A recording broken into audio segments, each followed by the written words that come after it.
Here is why the new Obi-Wan vs Vader fight from Kenobi Episode 3 is not a plot hole, makes complete sense both in terms of continuity, in terms of lining up with the dialogue from A New Hope, and in terms of the actual result of the fight. So firstly, I'm going to go over all of the bits of dialogue from their original fight in A New Hope, and actually break down and see if it suggests that this is their first fight since Revenge of the Sith, or if it implies that there's a little bit more. I've been waiting for you, Obi-Wan. We meet again at last. So firstly, I've been waiting for you, Obi-Wan. We meet again at last. Either way, Vader would be looking forward to and waiting for this fight for a very, very long time because he hates Obi-Wan. So this doesn't really change too much following the most recent episode of Kenobi. If anything, the quote makes even more sense because Vader would be anticipating this fight even more now that Obi-Wan has actually seen how much of a monster Vader is, which would make him more likely to actually seek out Vader, therefore more likely for this rematch to occur at some point. The circle is now complete.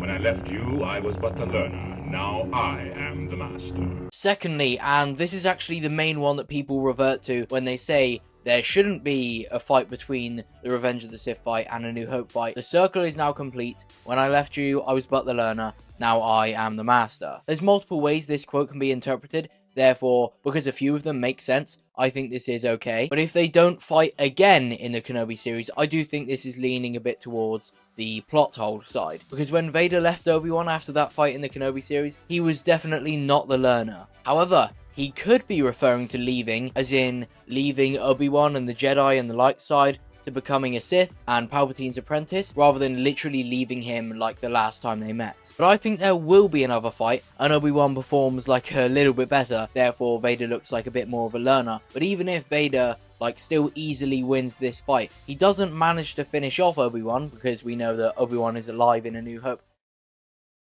My lightsaber just died. Therefore, because he wasn't able to kill Obi-Wan yet, there was still more for him to learn. So although out of the two of them, he wasn't the learner, he was still a learner. And in A New Hope, it's like he's saying, I easily beat you when I was just a learner. Now imagine what I'm going to do now that I'm the master. Only a master of evil, Darth. Obi-Wan replies, only a master of evil, Darth. And of course he said this because George Lucas hadn't yet decided that Darth would be just the title in front of every Sith Lord's name. But I think there's more we can take from this. I think it symbolizes that Obi-Wan has truly accepted that Anakin is gone. And if this was the first time they've met since Revenge of the Sith, Obi-Wan wouldn't yet accept that it is like nearly a completely different person behind the mask. And that is exactly what we see in the Kenobi series. He speaks to him like he's Anakin. For example, when he says, What have you become? And Vader replies, I am what you made me. Obi-Wan also doesn't have any shock on his face in A New Hope when apparently seeing Vader face to face for the first time in his suit.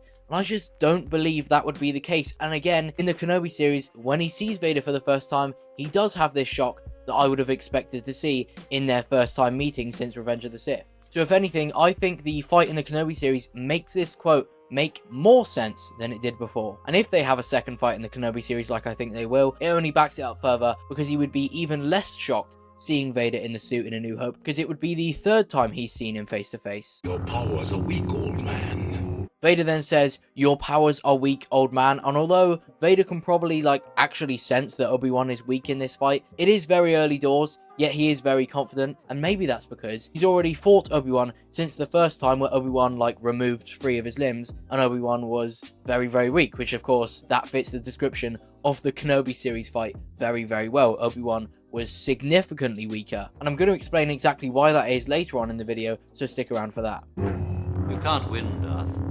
Obi-Wan says you can't win, Darth, and of course that's just the same as him calling him Darth the first time. It just further backs it up a little bit. If you strike me down, I shall become more powerful than you can possibly imagine. Obi-Wan says, strike me down and I shall become more powerful than you could possibly imagine. This doesn't relate to the fights all too much, but it does back up the idea that Obi-Wan has had no contact with Yoda or Qui-Gon yet, because if he did, then he'd probably know how to become a Force Ghost by now, therefore potentially would have said this line in the duel in the Kenobi series itself, because it was looking like he was probably going to get struck down in that fight. I interrupt this video to give you my first and the best brand deal you're ever going to hear. Do you like lightsabers? Of course you do. So let me tell you a story about Saber Masters. They were nice enough to send me their 2 best in-hilt lightsabers. An in-hilt saber is basically a lightsaber where the light comes from within the hilt that you hold, meaning you can whack stuff with it, and it will be absolutely fine. Here's just a demonstration of how good it is. This is the previous lightsaber that I owned, and this is the Saber Masters one. It is significantly brighter, it has a wide range of colours and sound fonts, and if you buy two lightsabers, you can put them together and use them as a dual-bladed lightsaber, just like I'm doing in this video right now, from the very first day I was sent these, which just shows how easy they are to use because of how light they are. If you want to get yourself some of these lightsabers, you can get 20% off when you use code M2187, and of course that also supports me. On with the video. Now 7, this is the most interesting line out of all of them in my opinion, even more than the "circle is now complete" quote, and that is Vader saying, "You should not have come back."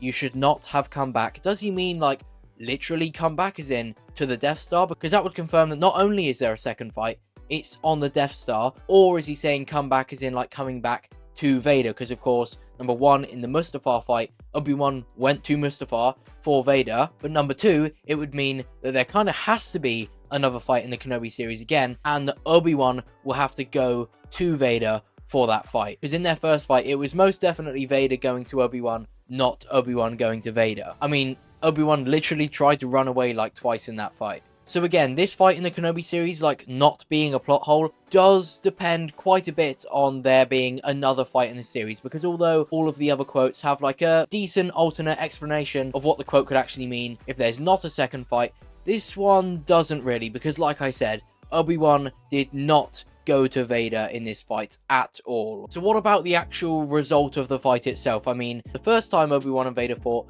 Obi-Wan won like pretty comfortably, removed 3 of his limbs, and the apparent second time in A New Hope, it was basically a stalemate. So how come in between those, Obi-Wan lost like incredibly easily? Well, Obi-Wan's been out of practice for 10 years, and Vader has just been getting stronger and stronger and stronger. I mean, Obi-Wan literally buried his lightsaber. If that's not enough proof that he hasn't really been fighting anyone, then I don't know what is. I mean, he's had one fight with Black Chrysanthemum, and that's pretty much it. And he really hasn't used the Force other than a couple mind tricks, which is further proven by his struggle to catch Leia with the Force in Episode 2. And given how weak he is with the Force now, because of his lack of practice that we do see in Episode 2, it means that, dipping into Legends a bit now, his Force resistance, Force shield, basically his ability to resist others using the Force upon him, has extremely diminished, and that is how Vader can easily lift him up and throw him into the fire. And fun fact, there's actually a popular fan theory that Palpatine aided Dooku in the Revenge of the Sith fight to remove Obi-Wan's like